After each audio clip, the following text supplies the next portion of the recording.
And then personally, I always think it's not rest necessarily, because there's a lot of work, and we'll talk about that, a lot of work that we're doing. But I do think it is a mental rest for me. Buongiorno. You're listening to Going, Where God is at Work, a podcast that sits at the intersection of missions theory and practice. We're walking at our call to ministry in faraway places and happy to have you join us on the journey.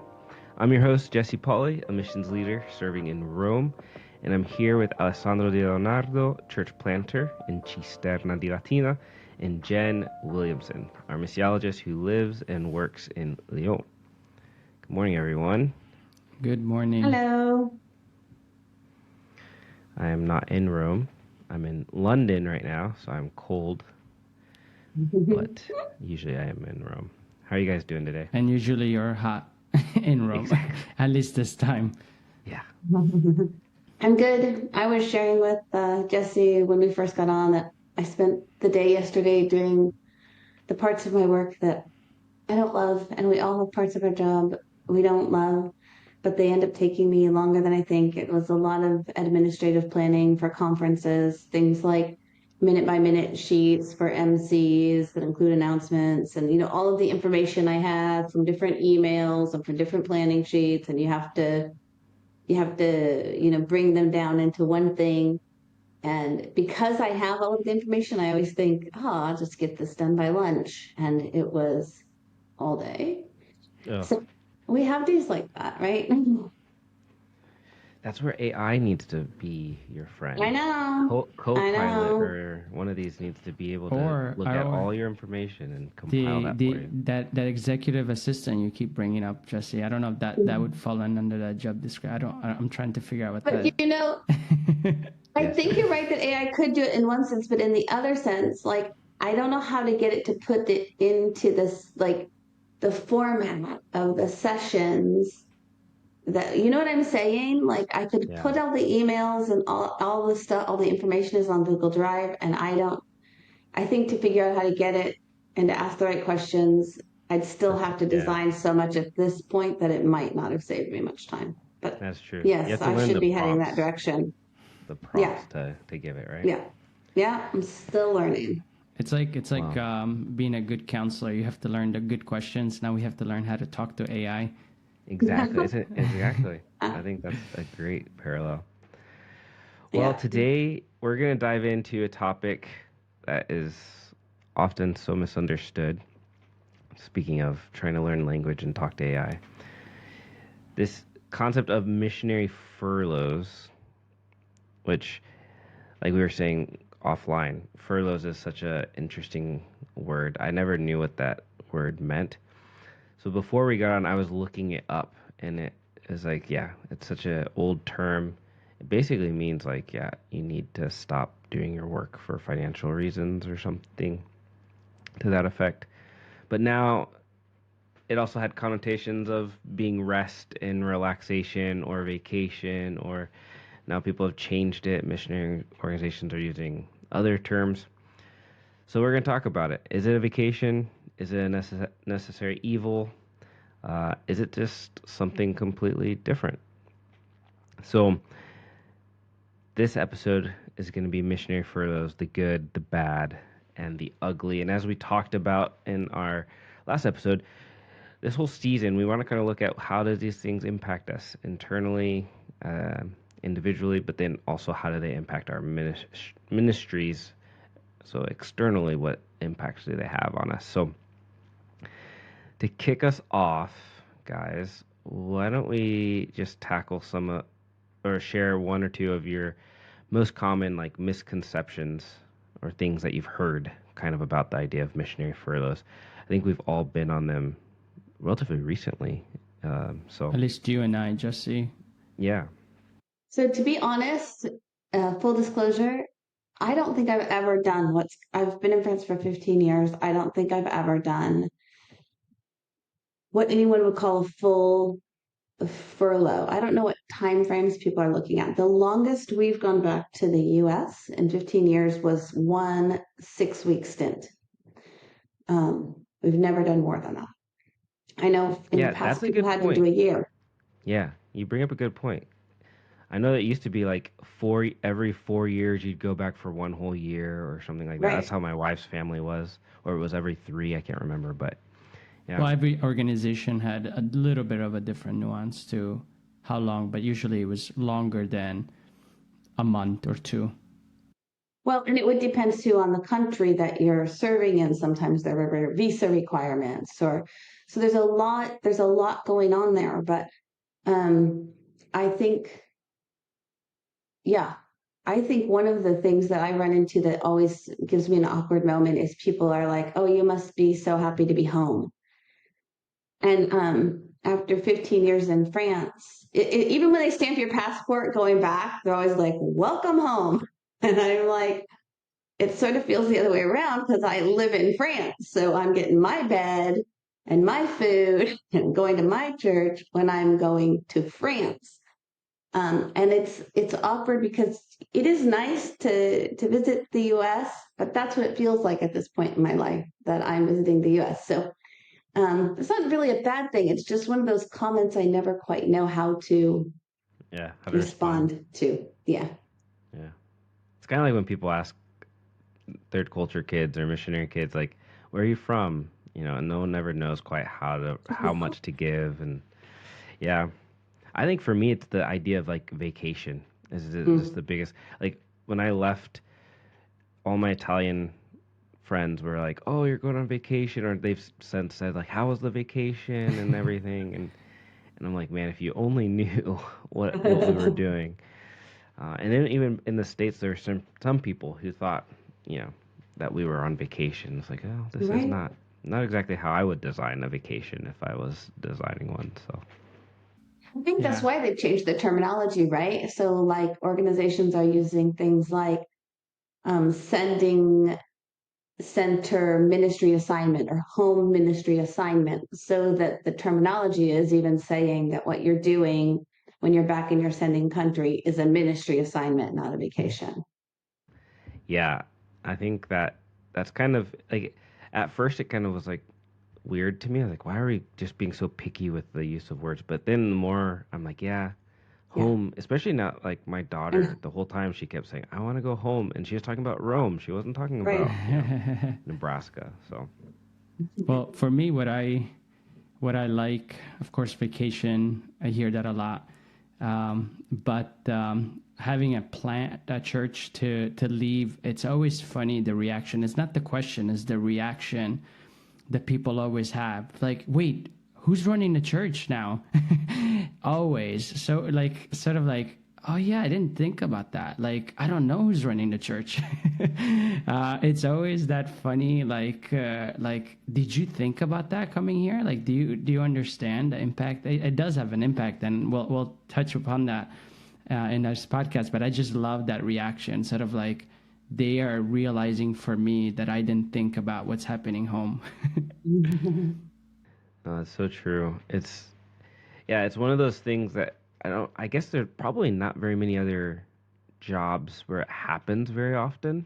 So Yeah. maybe that's also plays into why it's kind of probably the closest would be like a military, deployment and then coming back or something like that would probably be the closest parallel I can think of. But Consultants, they not anymore as much, but in the past, consultants would stay long in countries, like if they had to get machinery up and running or trying to see how companies are ran, they would have to stay there. Because I know a lot of old school consultants who are like, oh yeah, I used to go there and live there for this long time. Now I think they just come in and out.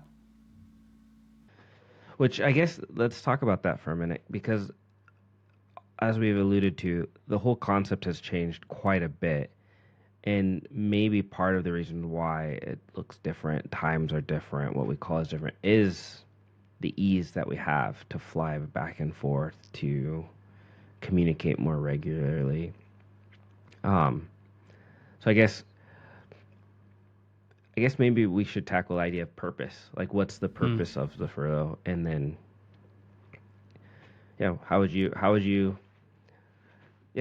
answer that question? What's the purpose of the furlough? I think normally the first thing that comes to mind, especially is I can think of me explaining to people, specifically both in the States, like, oh, why are you coming? And then people here is, okay, to reconnect with the supporters. Usually that's what comes out, because you kind of want to push back against the whole idea of vacation. Because if you're like, I'm going to visit family, or I'm going to get away from you, they're like, oh, okay. So that's usually like the answer that I usually go for. But then, of course, another aspect is we do come from, if we are coming from the States, and so we have obviously left extended family back, and so it's a good opportunity to also reconnect with them. And then personally, I always think it's not rest necessarily, because there's a lot of work, and we'll talk about that, a lot of work that we're doing.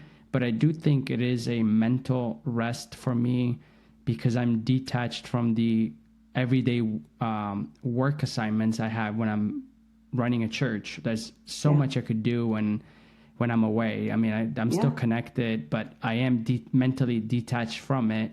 And so that actually does help me. Physically, I'm tired and I miss home emotionally, but mentally I am detached. So there is a nice rest there. It's another one of those things that's, I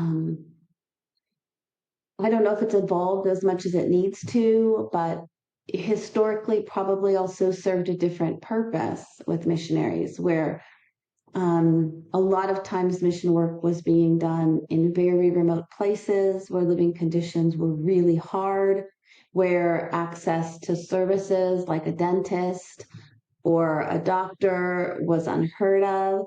And this was sort of a like retreating from the front lines of battle to go back and get some literal physical care. Maybe sickness needs to be treated. Maybe there's resources that you've run out of that you actually need to live and to do your work. So it's a regathering of resources. And it was, time of bandaging up. And I think now most of us, what we need when we go back to our sending center or is different. It's not. Sometimes it is some of those things, and for some missionaries, maybe it still is. But the gathering of resources isn't so much like we've run out of pen and ink and we're trying to translate the Bible. It's more, we've lost some supporters for one reason or another, and we need to,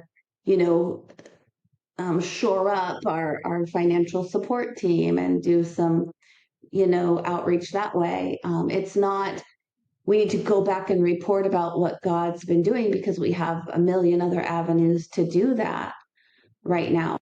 But it might be we need to, that personal connection. We need to touch base with people who support us and have a meal with them and be incarnate among them. So, yeah. I think for me that was the like personal thing that happened the most on this last trip. Was we walked into every meeting asking ourselves, like, how can we encourage our partners, Right. but then how can we be encouraged by them? And so I think that's where it really ministered to us, is that these are people that are praying, that are sacrificing their resources, that have invested interest in our lives.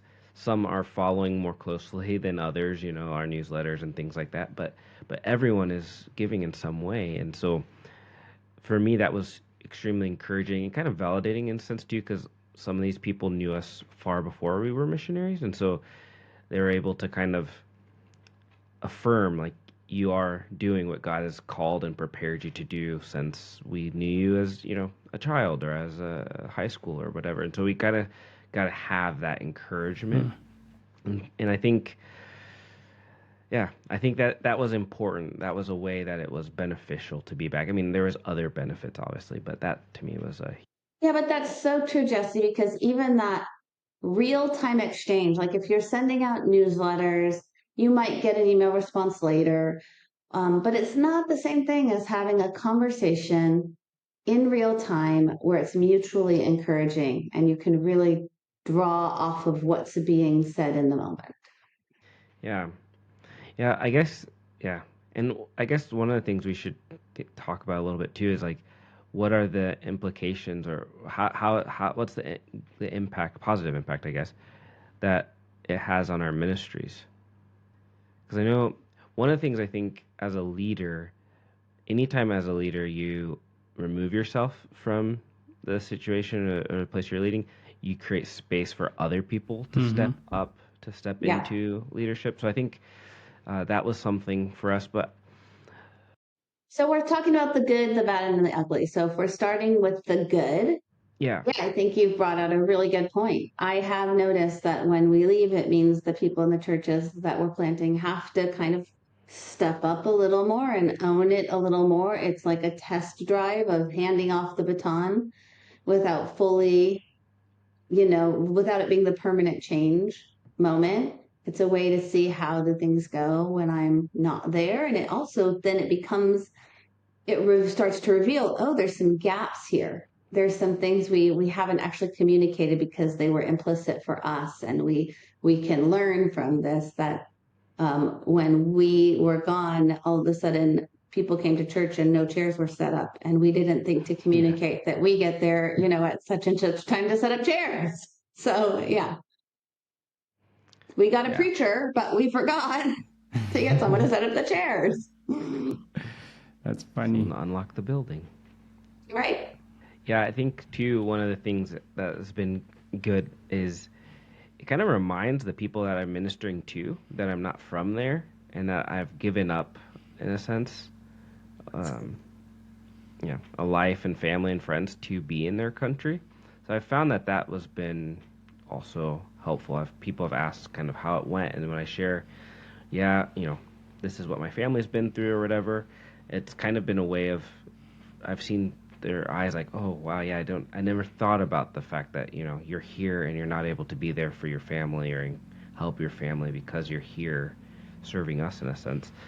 Yeah, personally, for me, something that's good that I actually enjoyed when I was in this past furlough was actually getting to see the many different churches that we are part of.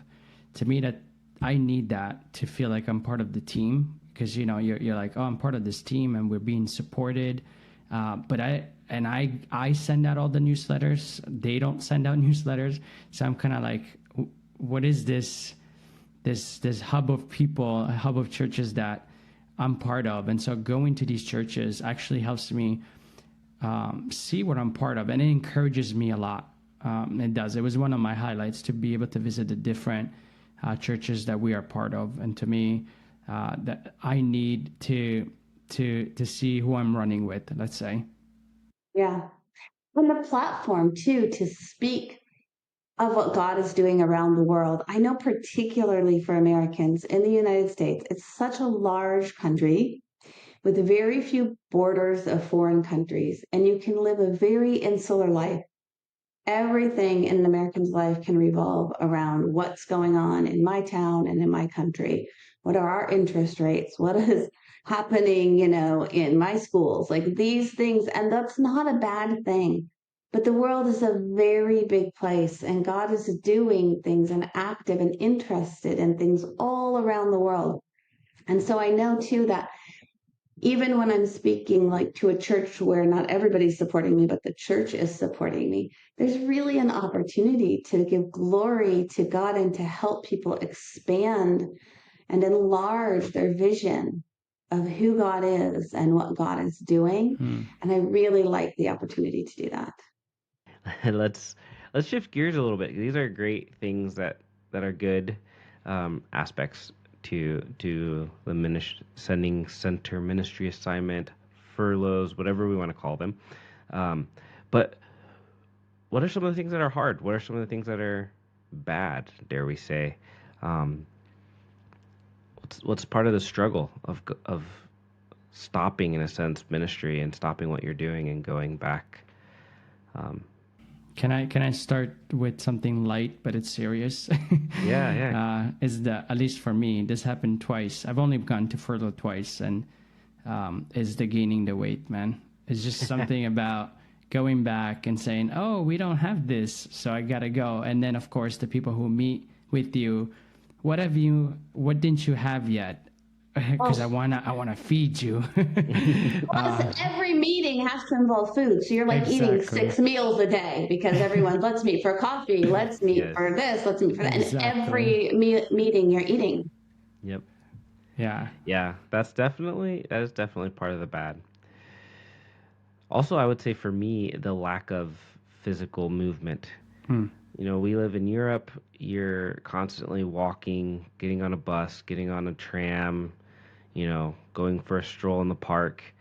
And then I go back to the Midwest in the United States, and like I can't get anywhere without driving a car because it's just everything's so far away, and you know, Yeah, it's not set up for walking. And I've tried, but it just doesn't work very well. So it I think is that's so much harder to get in steps that I like do without even thinking about here. And you feel it in your body. So first you have all of this food you're eating, and then this lack of movement, and it's a major lifestyle like upheaval hmm change. That's hard on your system. oh Yeah. yeah, totally. Yeah. And then something that's bad as well is, and maybe listeners might not know this because I think a lot of us maybe didn't know this, is we have to plan all of this. We have to schedule all of this. We have to coordinate all of this. We don't have an Finance. agent, except finance this. We don't have someone who's like putting it together for us. Here's your schedule. This is where you got to go. I already talked to all the No, we do all of that. And that's a lot Yeah. of work. It is. And that work has to happen before you go. Exactly. So you're trying to maintain your current ministries in the country that you're in while organizing and planning for this long trip that you're doing back in the Yeah. country that's sending you. You know, it's just this weird overlap of, logistics. And because it's so long, you need someone who can loan you a car. You need people to house you. Otherwise, you're eating up so much of your budget Yeah. just doing life because you're still paying rent back home, back in your ministry country. Like your expenses don't go away where you live. So there's, on top of that, I don't know, I feel a bit like a beggar. Like, does anybody have a car we can use for 2 months? And then you're moving from bed to bed to bed to try not to overtax one Yeah. group of people or one family, which is also overwhelming in its own way. Yeah. Yeah.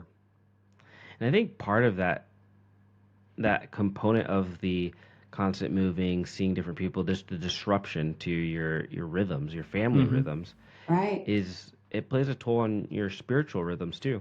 If Exactly. you were used to waking up early and having your space to be with the Lord, you might not get that if you're in a house, you know, with a bunch of other people, or, you know, you're trying to drive from place to place. So you might, it might not work out to go to church regularly. On that Sunday, you're driving to the next place, or whatever it could be. Like, it's just a disruption in your rhythms, and spiritually that takes a toll. I was saving that for ugly Jesse.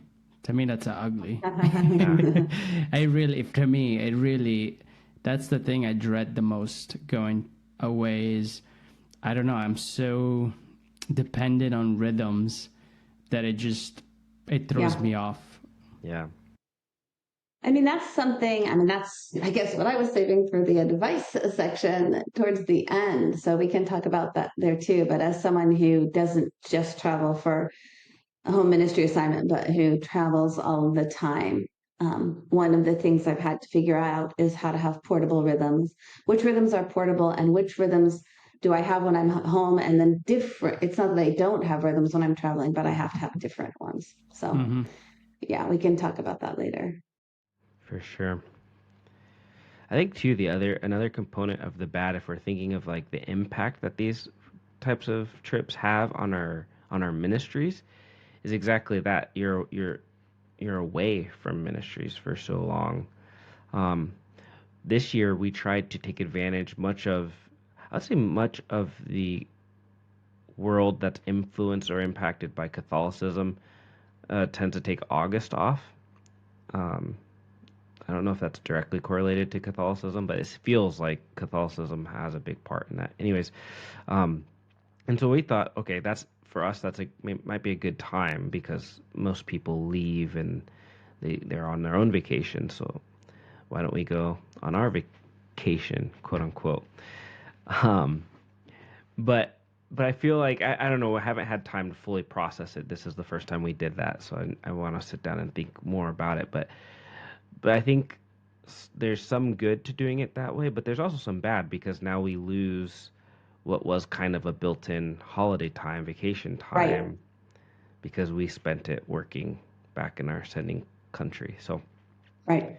And then for those same countries, I am also in one that everything stops in August. There's this thing that the French call the rentrée. We would just call back to school in the US. But it is the re-entry is like you go from 0 to 100 in one day. Like everything's a hard stop in August, and then September starts and everything starts. All the groups start, all the sports start, all the evening acts, everything is full on. And what that means in foreign ministry is we actually are preparing in August. And so it goes back to, yes, maybe all of our congregation has been away on vacation, but I've been doing, sermon planning, small group planning. So if I'm then needing to take time to do home ministry assignment, it's like you have to, like you're talking about, the double time of preparing for all the travel you're going to have to do while you're still doing ministry before you even go, but you're also preparing for your absence. So who's going to fill in when I'm gone in all of these places? And you're also preparing then while you're on your home ministry assignment, you're already having to think about getting back and what am I coming back to and what hasn't been tended in a long time now. What relationships, did I have to just put on the back burner, people I've been discipling, people I've been witnessing to, that I have to pick up with now. Yeah. So. yeah, it's taxing on the system. Mm-hmm. Well, since I guess I kind of already rocked the boat with a semi ugly thing, do we want to shift into kind of, this is where we get into the parts that we don't often talk about, I guess, as missionaries, but some of the parts that are kind of ugly, I guess, in a sense, or just really difficult for missionaries when it comes to furlough. Um, Especially, I think in this day and age where we're going back to see people, and because of social media, because of technology and things, like life is just very different when you go back um, and there's always that component when you live overseas, you change, but the people that are staying back where, in the same hometown, same places, they might not change. They change too. And or they change, yeah. So yeah, who wants to jump in and dive into some ugly component? I could start. I think the expectations sometimes they can be emotionally hurting because we're trying to, not that we're trying to please everyone, but we do want to see everyone, or at least we want to kind of let everyone feel loved and like we were thinking about them. But because if we don't stop, and then that depends how your support system is set up as far as like, are you stretched around all of the US? Are you more East Coast, West Coast? We happen to be East and West. We don't really have anything in the mid. And so the first time we did it, we were all on the East because we were actually from the East Coast. But this time we're like, okay, let's do some West Coast. And that obviously then knocks out some of the East Coast that we can visit. And, you only have so many Sundays and time to meet people. And it's just kind of getting some messages or hearing from people, oh, you're not coming to us this time. And then kind of getting that disappointment. To me, it's ugly in the sense that it's sad that we have to wrestle with that too. Yeah. Everybody wants you, not just the donors, but the family members. Yeah. And which is beautiful, but yes, challenging. Yeah. I think I realize how much I've changed when I go back. I don't know if you've had this experience where like maybe you get married and you move out of your parents' house, and then after a while of being in your own home, in your own setting, and sort of adapting to your husband or your wife's way of doing things, like, for example, I grew up in a house, I wouldn't have known this before, that there was a lot of yelling. And then I married my husband who never yells. He just doesn't. It wasn't his culture. It's not his house. It's not his personality. He never yells. And so our children weren't yelled at. It just wasn't a part of it. And so then all of a sudden we're at grandma and grandpa's house and my dad yells at one of my kids, and it feels like a toxic something horrible, although I grew up with it and it was fine, and it was I was a loving family. It was just a cultural difference. Do you know what I'm saying? Oh yeah. And I feel like I have that experience over and over, where I've lived in this different country. It's not that the country of origin was bad, or there was, it was just a different culture. But because I've been out of it for so long, it hits me differently now. It feels different to me now and can feel damaging. Yeah. Even though, like I said, like I grew up with a dad who I knew loved me. It was just part of our culture, it was loud. And so because I'd made the culture shift, then going back into that, it felt damaging. And so it's hard. One of the ugly things for me is having to like not become critical or judgmental either way in that reverse culture shock moment, and recognize it's a lot of it. It's not right. It's not wrong. It's just different. And I'm just feeling the difference in a different way now. Yeah, I think that idea of how we change is so impactful, and I think too for like, and ugly is probably a strong word, but the idea, is more of like exactly that there's just differences and we feel those differences, and I think too the wherever you're going to and wherever you're coming from are so different, and we're changing places. Like we're going back from North America to Europe, or we're going from Africa to Europe, or wherever we're going back and forth from. But those places aren't like all the people in those places. They're staying in that same cosmos. So Yeah. whatever political upheaval's going on, that's all they're thinking about and they're talking about. Whereas we're thinking about a little bit about that, a little bit about where we're at, and try to stay neutral. And then the other component of that is we're away, so we don't know everything's happening. So for me, one of the things that's been ugly is like I have this internal turmoil of like, what do I talk about? What do I share?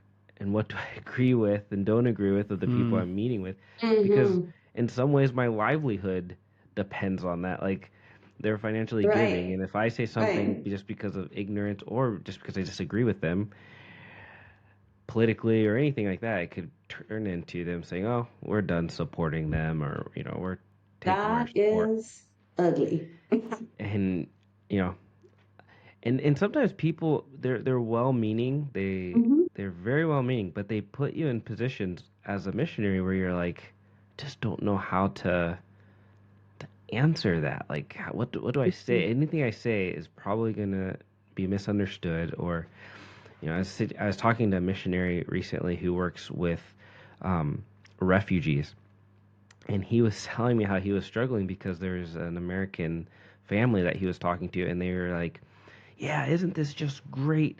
Under this president, we're having secure borders and we're not having so many illegals coming into our country and all this stuff. And he's like, I didn't know what to say because I'm working with refugees every day, trying to share the gospel with people that, yes, some of them are not trying to get into the country the legal routes, but, and it's like, yeah, those are the tough situations where it's like the Yeah. other person isn't thinking about your world and what you're doing. And Right. so, Yeah. I had a similar thing where I had a friend of mine who she's British and she works with an African mission, and they literally have had like they work with a lot of maternity wards and places for childbirth and all of this. And with the USAID cuts, they lost like 90% of their staff and their fundings. And they're literally overnight had to let all of this stuff go, and they still have all of the same needs. And so, yes, then I have the same thing. I hear people in, the country that I'm from, talking, and yes, there's corruption in those things. So it's none of it is an easy answer or an easy solve or black or white. But I do think we have a perspective that's kind of what I was saying too, more broad than most of the people that are supporting us. And so how do you navigate wanting to help enlarge that perspective and share some other realities and other ways of seeing things without being offensive or coming across as judgmental or, yeah, it's hard. It's complex. Yeah. It's complex. Yeah. And these are Christian organizations doing the aid, like this. Yeah.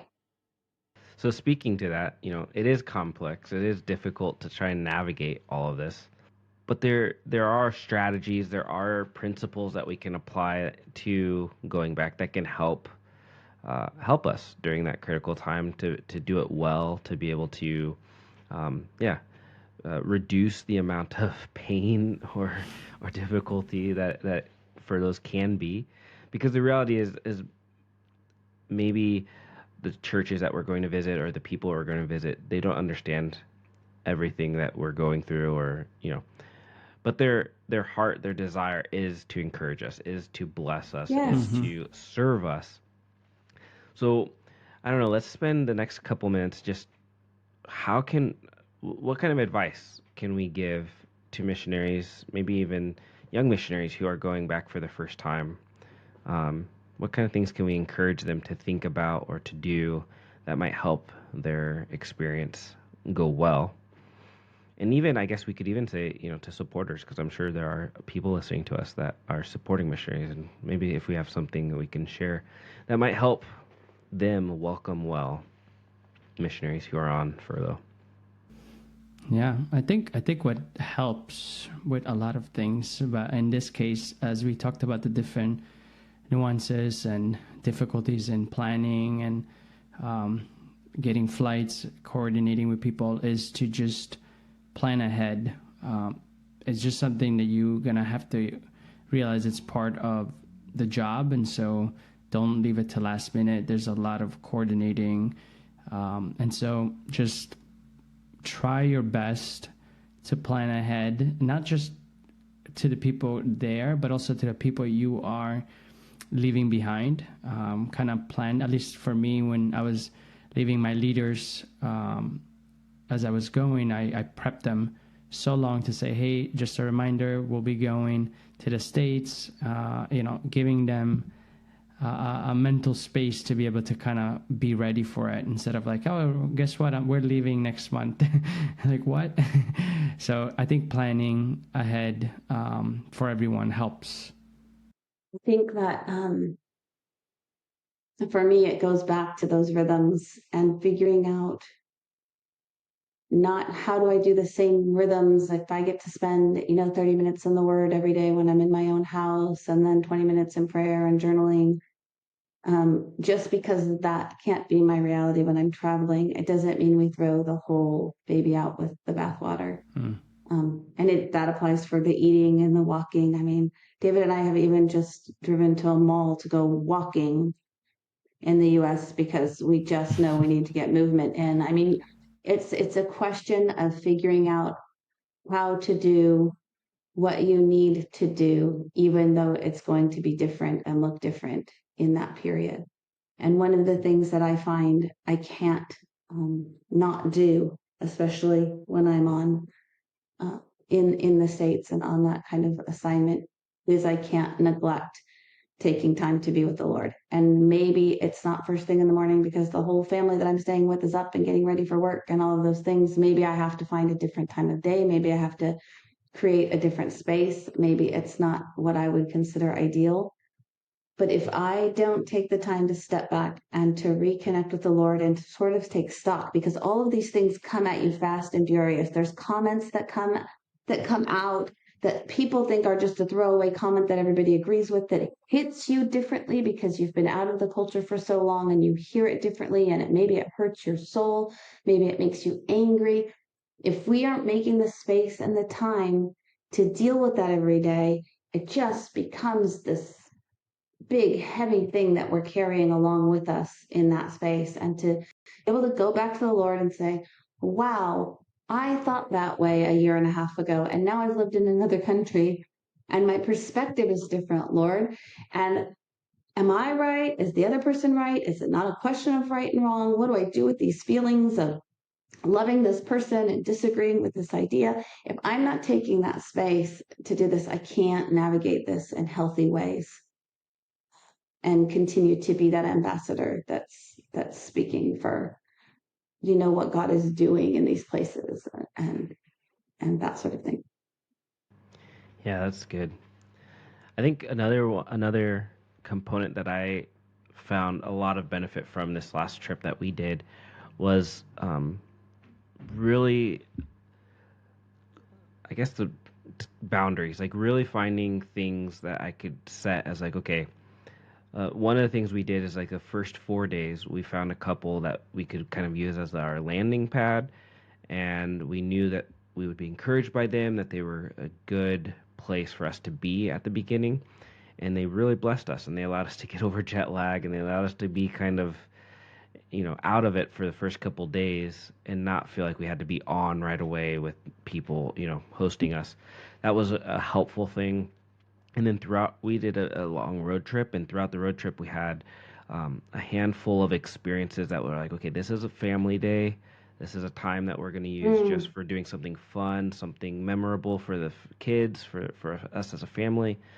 And we're not going to schedule time with people during that day, or so. So I think those are kind of things that are important. They kind of go into what you were saying, Jen, about rhythms, is just having some boundaries, setting some, making time for yourself and for your family, because there is going to be this demand and this pull that is not only the pull of thinking and maybe having to respond in this day and age to technology to questions that are coming from your serving nation, but also your sending nation that you're currently in. It's everyone wants to see you and stuff, and so you have to really guard your time. So I encourage people to be creative in finding ways to do that.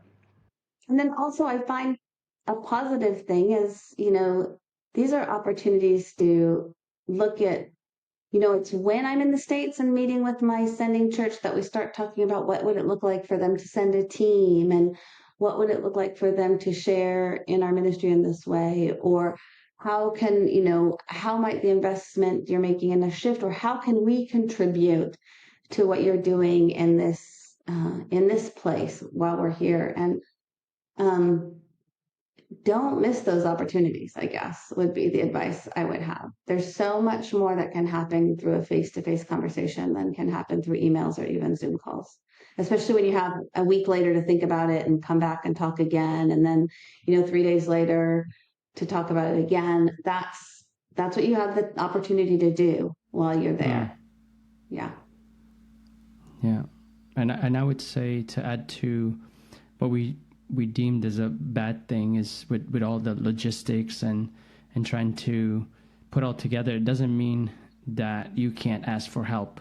There are some people in the States who have a large voice in the sense that they can reach a lot of people. And so this time around, for some of the housing, I just asked some pastors, could you help me find some places? And they were able to ask families. Yeah. That they were more than willing, and even for cars. So yes, we're doing a lot of the work, the grunt work, but at the same time, people can help you, and they want to help you. So instead of sending 20 emails or trying to communicate with different people, they can help you find some portion of the time of where you're going to stay, what you're going to use. And so that was, to me, was super helpful. Yeah, that's great. Well, we hope that this has been encouraging. We know that some of it can be difficult, and we talked about some of the hard, ugly stuff. But furlough is far from simple vacation. It's a multifaceted period of critical for your longevity in spiritual, mental, physical health as a missionary, also for your effectiveness as a missionary. And it's an intense time of work mingled with challenges and opportunities for renewal and connection with family and friends. There's a lot that goes into that time. And so learning to navigate the good, the bad, and the ugly of furlough is really essential for cross-cultural workers today. So if you have any tips or ideas or things that you use as a missionary, please leave a comment and share with us.